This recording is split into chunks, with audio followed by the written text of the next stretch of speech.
토마스 리버스라고 하는 분이 책을 적었는데 텅 빈 교회라는 책을 지었습니다. 텅 빈 교회 제목이 재밌죠? 이 책에서 이분은 현대의 기독교는 소비자 기독교가 되었다 그렇게 비판합니다. 무슨 말이냐면 교회를 찾는 교인들이 마치 물건을 고르고 선택하는 것처럼 그런 소비자의 입장에서 본인이 원하는 그런 교회를 골라서 선택하고 출석하는 시대가 되었다라는 겁니다. 그렇게 되어지면 교회는 어떻게 성도를 대할까요? 마치 고객을 대하듯이 왕을 대하듯이 성도들을 그렇게 대접하는 처지가 되었다라는 겁니다. 그래서 이런 어떤 모습 속에서 교회는 그러면 어떻게 운영되어질까? 지극히 성도들이 원하는, 성도들이 바라는 교회의 모습으로 그 교회는 운영되어질 수밖에 없습니다. 그래서 성도들이 원하고 바라고 하고 싶고 그런 어떤 사역들에 대해서는 즐겁게 열심히 사역을 함과 동시에 하나님 앞에서 마땅히 해야 될 교회의 사명, 성도의 그 사명에 대해서는 조금은 부담되고 조금은 어렵고 조금은 덜 하고 싶고 그러면 자연스레 마땅히 교회가 해야 될 그 사역을 교회가 하지 않는 교회로 전락하게 됩니다. 그러면 그런 교회는 사람들이 많이 모일까요? 적게 모일까요? 사람들이 많이 모입니다. 내 기분을, 내 삶의 입장을, 내 삶의 환경을 지극히 잘 이해하고 내가 원하는 것을 채워주는 교회, 사람들이 갈수록 모여들게 되죠. 그런 교회는 날이 가면 날이 갈수록 비대해져 가고 사람들이 많이 모이는 대형화되어집니다. 그런데 그 중심에 뭐가 없느냐면 참된 하나님의 진리를 갈구하는 모습이 없습니다. 성령과 하나님이 기뻐하신 그 영광의 길을 걷기 위해서 마치 교인이 살아가기는 삶이 아닌 정말 신자가 살아가야 될 그 삶을 살아가야 되는데 신자로서의 믿음의 삶을 찾는 이들이 가면 갈수록 적어지는 교회. 그래서 토마스 리버스라고 하는 이분은 책 제목을 텅 빈 교회 그렇게 이름을 지었습니다.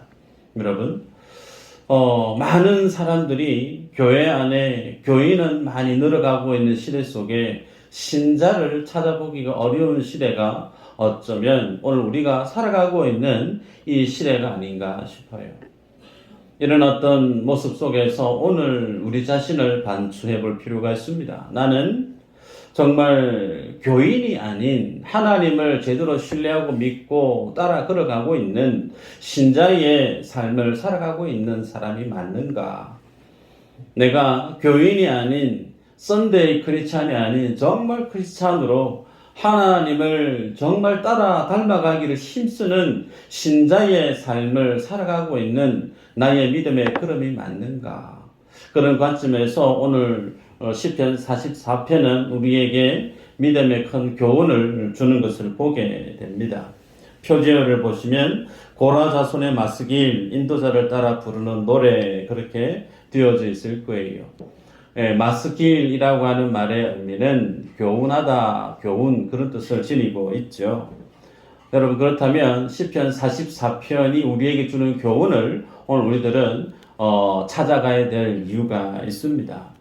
신명기 6장을 보면 유대인들, 이스라엘 백성들은 하나님의 말씀, 하나님의 하신 일, 그것을 자신의 자녀들에게 반드시 전수해 줘야 될 책임과 의무가 있음을 얘기하죠. 그래서 하나님이 하신 일을, 하나님이 하신 말씀을 자녀들에게 증거해 줄 때, 들려줄 때, 오늘 이것도 우리의 본문에 1절부터 3절까지의 내용이 포함되어져 있죠. 1절부터 3절까지의 내용은 이스라엘 백성들이 출애굽을 했던 상황들 그리고 그들이 가나안 땅을 들어가서 그 땅을 정복했던 사실들을 얘기하고 있습니다. 하나님의 언약에 따라 하나님께서 그들에게 찾아오셔서 그 언약에 준해서 약속의 땅을 그들에게 보여주시고 그들을 이끌어서 약속의 땅 가나안 땅에 들이실 때에 그들의 이스라엘 백성들의 힘과 그들의 칼과 그들의 활로서 출애굽을 하거나 가나안 땅에 들어간 것이 아니고 그들이 믿음의 조상이 애굽 땅에서 지금의 이 땅에서 살아올 수 있었던 근거가 하나님의 팔로서 하나님의 의로운 손으로서 하나님의 영광이고 얼굴의 빛으로 인해서 우리의 조상들이 이 땅 가운데 믿음의 뿌리를 내리게 되어졌다라는 사실을 조상들로부터 전해 들었다. 그렇게 시인은 고백합니다. 여러분, 그러기에 하나님의 자녀가 되어질 수 있었던 근거는 그 이스라엘 백성들의 자격 때문에 아니죠. 그들의 어떤 열심 때문에 아닙니다. 하나입니다. 하나님이 그들을 기뻐했다라는 거예요. 하나님이 그들을 기뻐했던 이유 중에 다른 것은 없습니다. 하나님이 그들을 선택했던, 그래서 그들이 하나님의 언약을 그들에게 맡겨 놓았던 것 하나 외에는 없어요. 그러기에 우리들은 이 말씀을 보면서 이스라엘 백성들이 다른 어떤 민족보다 큰 민족이거나 다른 어떤 민족들보다 인격적인 부분이 훌륭해서가 아닌 성경은 정말 지극히 작은 민족이었기 때문에 라고 밝히죠. 하나님이 아니면 하나님의 능하신 손길이 아니면 살아갈 수 없는 정말 볼품없는 인생이었기 때문에 하나님이 그들을 선택했고 불렀고 그 땅 가운데 믿음의 뿌리를 내리게끔 하나님이 구원해 내셨다라는 사실을 시인은 들음으로 인해서 하나님 앞에 고백을 하는 걸 보게 됩니다. 여러분, 그러기에 오늘 시인은 우리에게 신자로서 주님 앞에 믿음의 삶을 살아감에 있어서 성경이 제시하는 믿음의 그 방편, 그것이 무엇으로 우리에게 제시하느냐면 들음에 대해서 말씀하고 있어요. 우리가 교인이 아닌 신자로서 하나님을 신실하게 따르는 믿음의 사람으로서 바른 길을 걸어가기 위해서 뭐 해야 된다고요? 들어야 된다는 거예요. 들음을 잘 함으로 인해서 우리들은 하나님이 원하시는 신자의 삶을 살아갈 수 있음을 제시합니다. 여러분 1절에 얘기합니다. 하나님께서 주의 백성들에게 행하셨던 일을 조상들로부터 귀로 전해 들었다. 여러분, 그렇게 조상들로부터 전해 들었던 그 하나님에 대해서 오늘 시편 기자가 4절에서 하나님을 어떻게 고백하고 있느냐면 4절에요. 하나님이여 주는 나의 왕이시니 야곱에게 구원을 베푸소서 그랬습니다. 하나님을 어떻게 고백하고 있느냐면 왕으로 고백하고 있어요. 여러분, 하나님을 왕으로 고백했다라고 하는 것 사실은 그 하나님 앞에 서 있는 자기 자신을 어떻게 인식하고 있다는 걸까요? 나는 그 왕을 섬기는 신하이거나 나는 그 왕의 다스림을 받아야 되는 백성임을 시인은 고백하고 있습니다. 그래서 왕 대신 그 하나님 앞에 신하이거나 백성된 자가 취해야 될 당연한 모습은 그 왕이 가지고 있는 뜻이 무엇인지, 그 왕이 신하된 나에게, 백성된 나에게 맡기신 명령과 사명이 무엇인지 집중해야 되는 거죠. 그래서 그 왕이 내게 원하는 것에 대해서 나는 헌신할, 그 일에 대해서 내가 집중할 준비가 되어 있는 상태. 그래서 그 삶을 열심히 살아가고 있는 그가 뭘 하는 걸까요? 왕 앞에 제대로 살아가고 있는 자신의 위치임을 성경이 우리에게 제시합니다. 그러기에 여러분, 우리가 하나님을 믿는, 예수님을 믿는 신앙에 있어서의 절대 원칙은 다른 것이 아닙니다. 예수 그리스도가 나의 왕이라고 하는 그 사실을 제대로 인지하셔야 돼요. 우리들은 고백도 자주 하고 또 찬양도 그렇게 하고 기도도 그렇게 합니다. 하나님이 나의 왕이 맞습니다. 하나님은 나의 주인이십니다. 라고 고백하고 찬양합니다. 그런데 오늘날 교회 안에 많은 성도들의 실제적인 삶의 모습 속에서 주님을 나의 왕으로 고백하고 살아가는 성도들의 모습이 잘 보이지 않습니다. 오히려 자기 자신이 왕으로서 대접하고 싶어하는 모습들에 경우들이 더더욱 절비합니다. 실제 왕 되신 그 하나님께서 우리에게 맡기신 사명을 생각하고 그 주님의 뜻을 생각하고 거기에 부합된 믿음의 삶을 살아가기 위해서 열심히 애쓰고 노력하기보다 도리어 내 생각, 내 계획, 내 욕심을 앞세우고 그것을 위해서 열심히 살아가는 모습들이 실제 오늘 우리들의 모습이 더 가깝지 않은가 싶어요.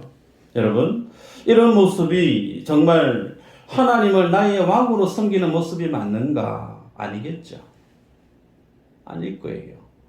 내 자신이 내 삶의 왕의 모습으로 자리하고 있는 모습을 우리는 우리 삶의 모습들 속에서 반증해 가고 있는 것이 아닌가 싶습니다.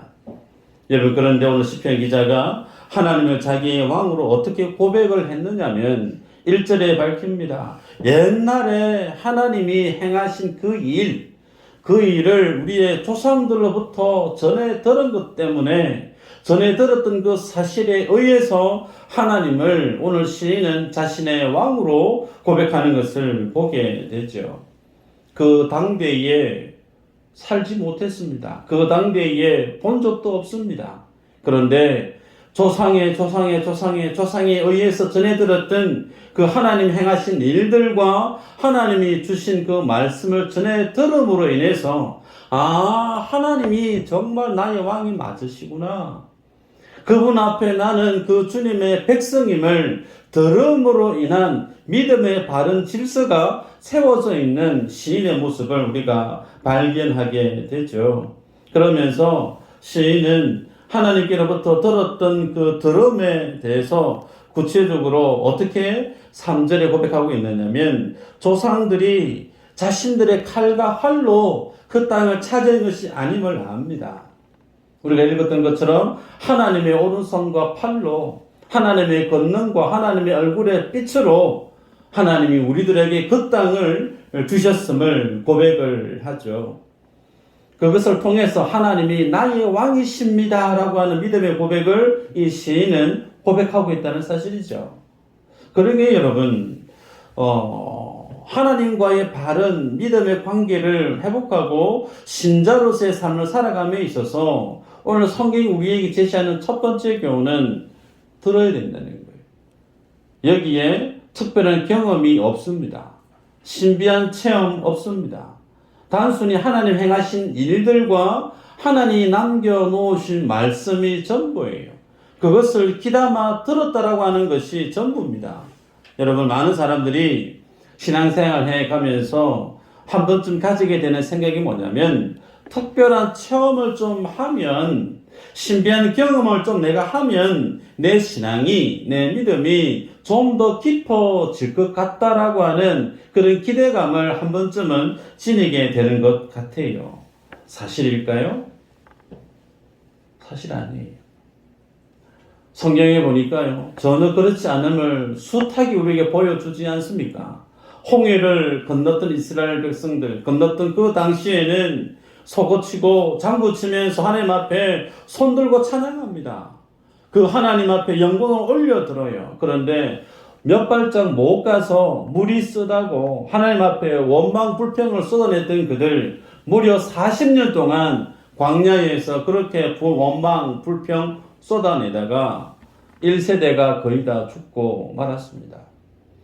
오병이어 예수님의 그 기적을 체험했던 많은 사람들이 주님을 따라다녔지만 예수님이 그들의 따라다니는 그 중심을 정확하게 가늠자처럼 말씀을 어떻게 하시죠?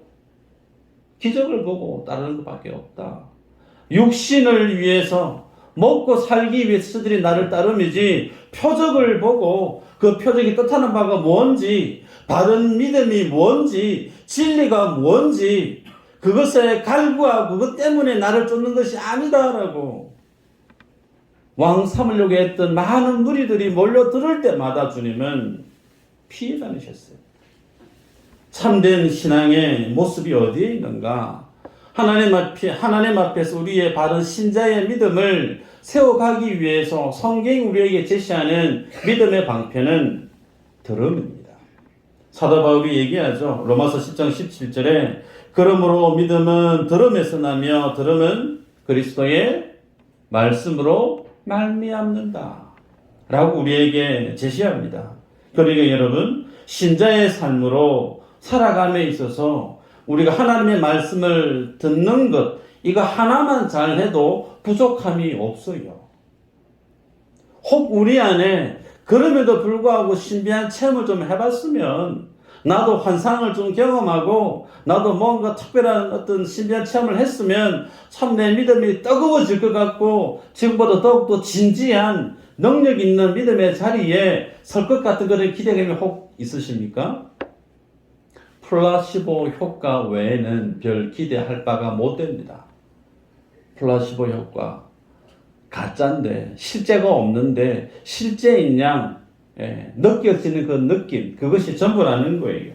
여러분, 하나님의 진리를 알고 하나님 행하신 일을 분명히 아는 성도는 하나님 앞에서 자신의 신분의 위치가 하나님은 나의 왕이시고 그분은 나를 다스리시는 나의 주인됨을 제대로 인지합니다.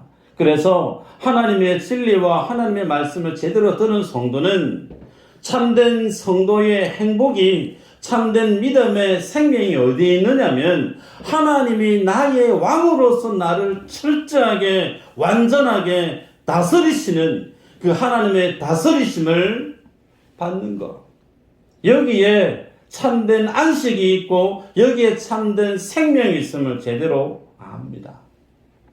여러분들에게 여쭤봅니다. 예수 그리스도가 여러분에게 있어서 왕이 맞으세요? 오늘 문을 나가서 집에 가시기 전에, 주무시기 전에 반드시 점검하시기를 바랍니다. 예수 그리스도가 나의 왕임을 맞는가? 이 부분부터 우리가 제대로 단추를 끼지 않으면 우리는 그 왕 대신 주님을 제대로 예배할 수가 없어요.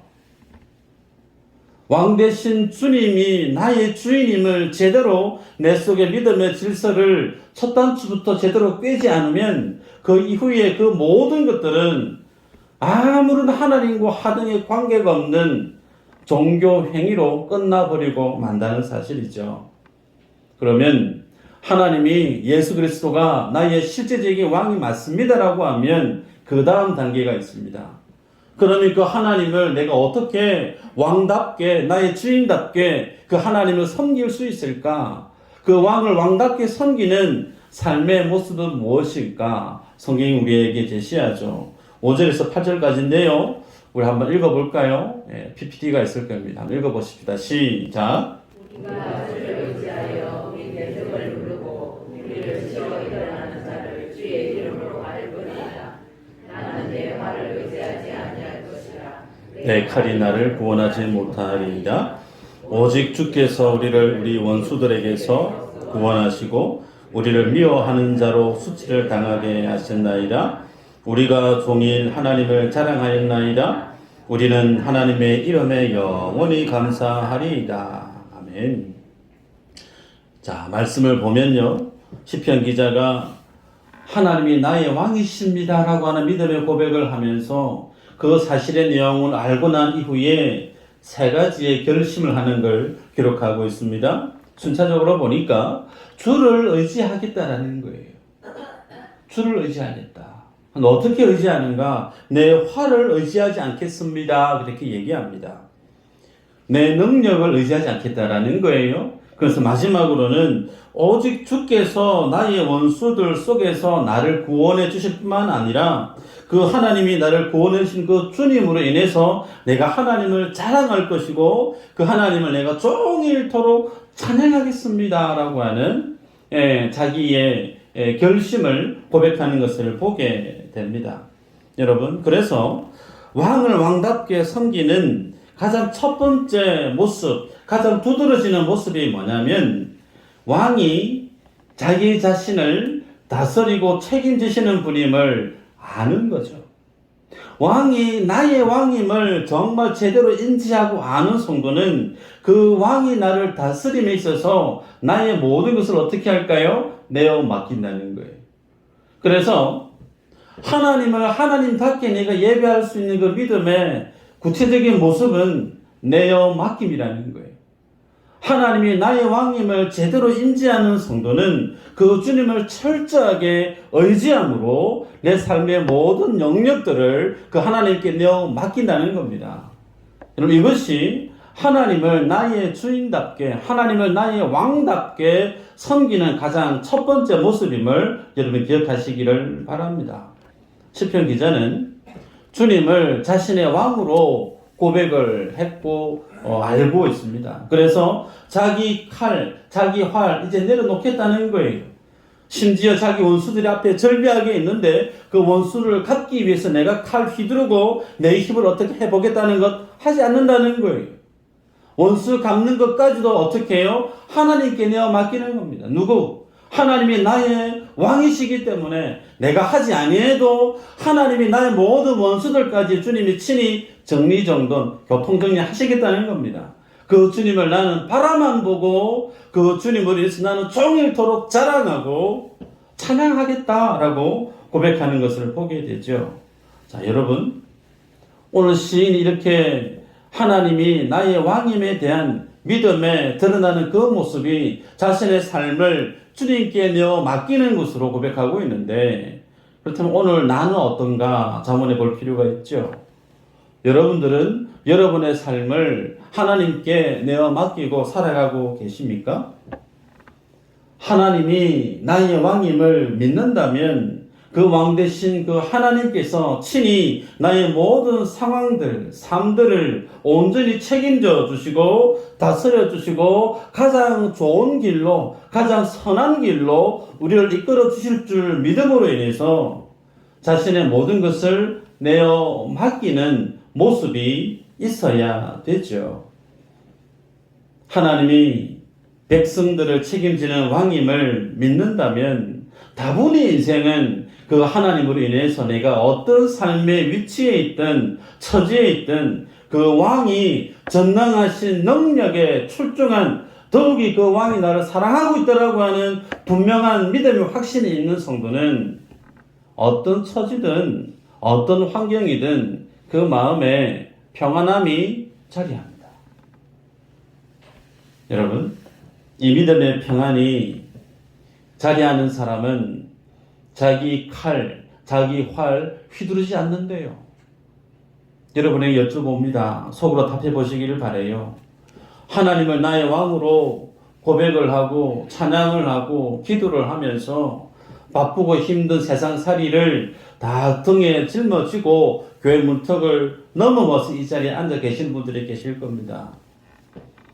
고백은 하고 찬양은 하고 기도는 하는데 여전히 마음 한켠에는 내가 칼을 준비하고 있고 내가 활을 준비해서 나를 스스로 내가 나를 지키기 위해서 분주하게 숨가쁘게 살아가고 있는 모습 혹 있지 않으세요?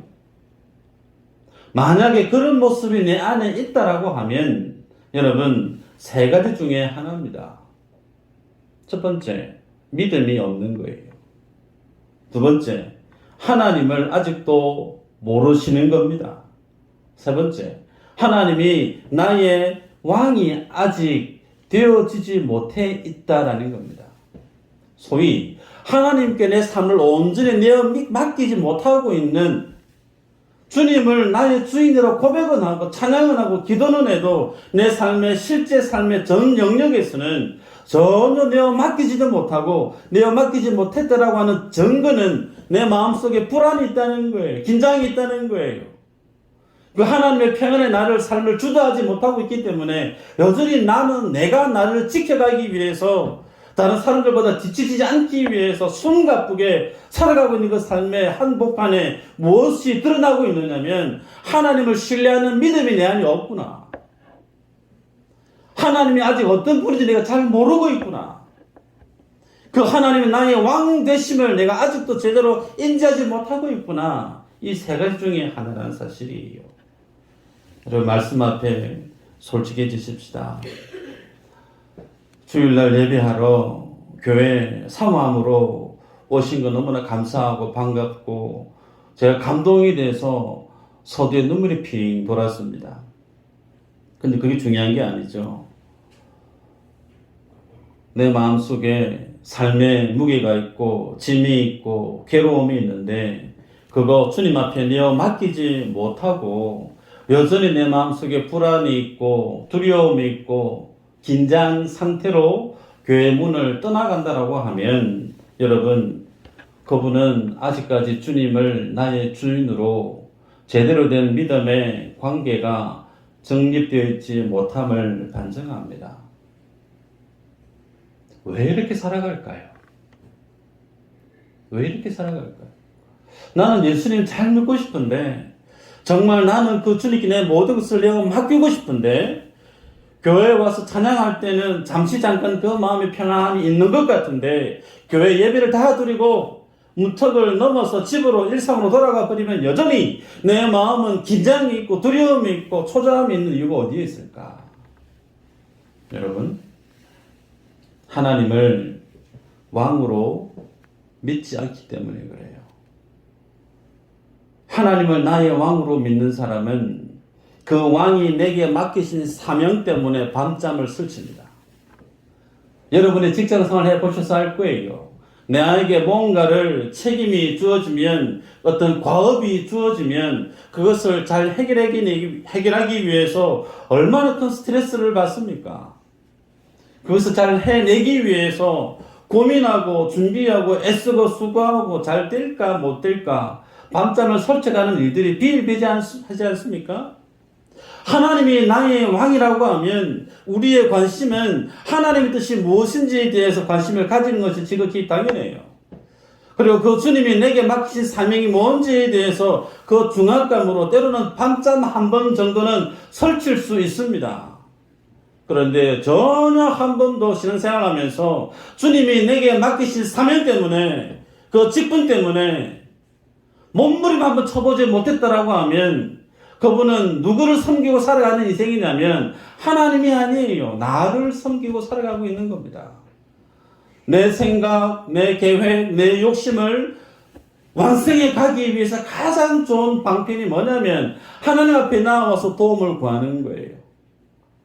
열심히 도움을 구하기 위해서 새벽을 살고 밤을 살고 교회에서 많은 봉사를 할지 모르지만 그분은 정작 누구를 예배하고 사는 인생이냐면 하나님을 예배하는 것이 아니라는 거예요. 나를 왕으로 삼고 열심히 살아가는 인생이라는 사실입니다. 그러기에 그 마음속에는 하나님이 나의 왕으로서 주시는 평안함이 머물 자리가 없어요. 신앙생활, 믿음생활, 제가 누누이 말씀을 드리죠. 예수 믿는 게 뭐라고요? 큰 소리 좀 해보십시다. 이제 1년쯤 지났는데. 예수 믿는 게 뭐라고요? 주인 바꾸기. 우리는 쉼 없이 내 인생의 왕이 내가 아닙니다라는 이 고백을 주님 앞에 되뇌이며 살아야 됩니다. 주님이 나의 왕이시지요. 그 사실 우리가 인정되어지면 내 자녀들을 바라볼 때 걱정이 되고 염려가 되고, 내 남편을 바라볼 때, 내 삶의 일터를 바라볼 때, 내 삶의 주변을 바라볼 때 다 내가 책임지려고 살아가니까 숨이 여기까지 막히는 거예요.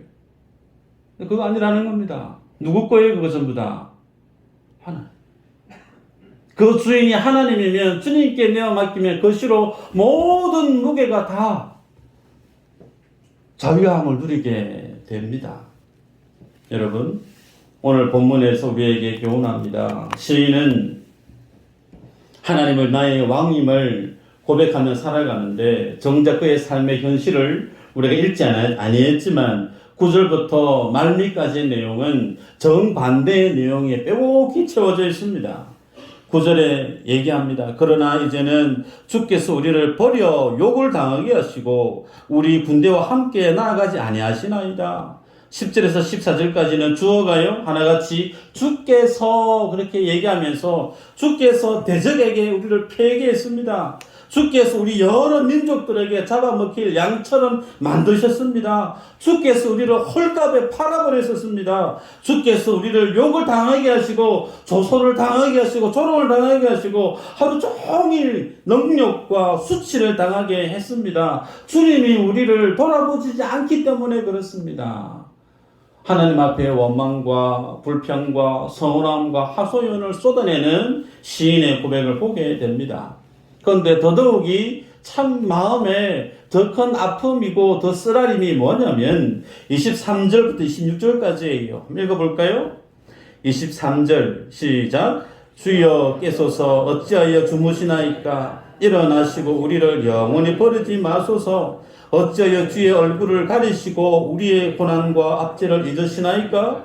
우리 영혼은 진토 속에 파묻히고 우리 몸은 땅에 붙었나이다. 일어나 우리를 도우소서. 주의 인자하심으로 말미암아 우리를 구원하소서. 시인이 고백합니다. 내 영혼이 진토 속에 파묻혔습니다. 내 몸이 땅에 붙었습니다. 소위 이 고백은요, 내가 너무나 괴로워서 정말 먼지처럼 땅에 붙어서 시체 모양이 되어져 버렸다는 거예요. 이런 어떤 괴로움, 그 삶의 이유를 도무지 모르겠다는 겁니다. 왜 하나님 나를 이런 상황 속에 몰아놓는지 도무지 알 수 없다는 거예요. 더더욱이 17절, 18절, 20절의 내용을 보면요.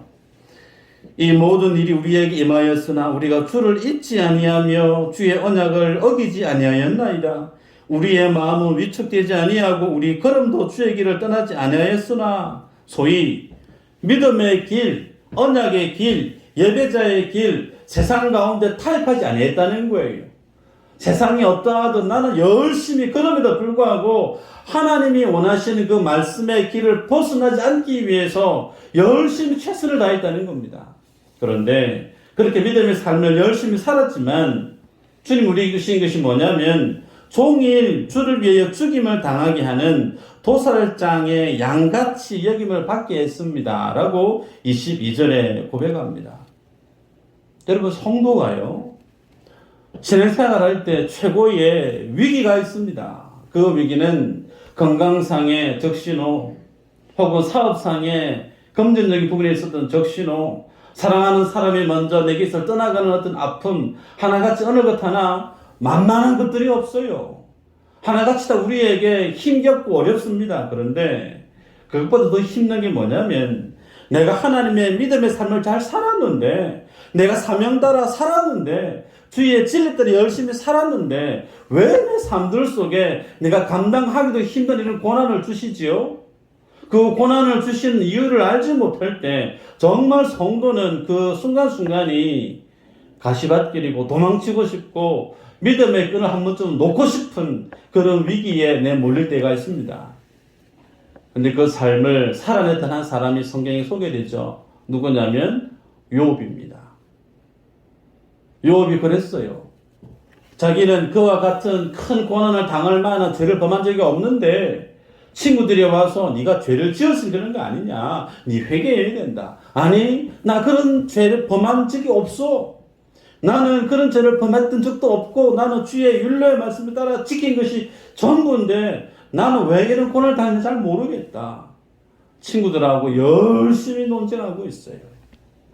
그런 와중에 말미에 하나님이 나타나서 욥에게 대답할 수 없는 질문들을 장하게 쏟아냅니다. 그러면서 내 한 이 이야기들에 대해서 한번 대답해봐라. 네 뭐라고 대답할래? 한번 대답해봐라. 라고 얘기하는데 욥이 한마디도 못해요. 그리고 나서 욥이 고백합니다. 42장 5절 6절에 내가 주께 대하여 귀로 듣기만 하였사오나 이제는 눈으로 주를 배움나이다. 그러므로 내가 스스로 거두어 드리고 티끌과 제 가운데에서 회개하나이다. 뭐하죠? 회개했대요. 나는 정직하게 살았고 성실하게 살았고 말씀대로 믿음대로 열심히 살았는데 하나님 앞에 나는 죄 없는데요 라고 항변했던 욥이 하나님이 알 수 없는 그 모든 질문들 앞에 한마디도 말을 못하고 난 다음에 뭐라고 고백하느냐면 내가 티끌 같은 존재입니다. 내가 이제 회개하겠습니다. 뭐냐면 욥은 하나님 앞에 내가 살았던 그 삶을 자기 의의로 붙들고 살았다는 거예요. 내가 말씀 열심히 지켜낸 거, 이거 내가 주님 앞에 자랑할 만한 내 의라는 겁니다.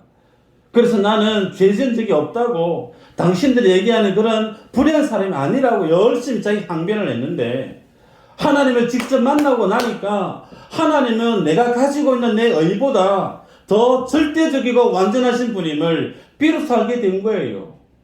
내가 깨끗하다고 하는 것들, 내가 열심을 내서 만들어낸 그 모든 것들이 주님 앞에 서니까 그거 정말 찌꺼기와 같고 헛과 같고 한짝에 주님의 그 영원한 영광, 거룩하심 앞에 설 때에 비교할 만한 것이 못 되고 도리어 그것이 죄임을 그제야 그가 고백했다는 겁니다. 여러분, 오늘 시인이 고백하고 있는 경우도 비슷합니다. 믿음의 길 떠나지 아니했고 말씀 떠나지 아니했고 우상 숭배하지 아니했고 내가 하나님 말씀 열심히 살았는데 하나님 도대체 어디 계시냐고 좀 일어나시라고 좀 구원해 주시라고. 여러분, 이 모습들 속에 우리에게 주는 교훈이 있습니다. 언제 인생이 하나님을 왕으로 고백하게 되어지는가? 고난을 만날 때입니다.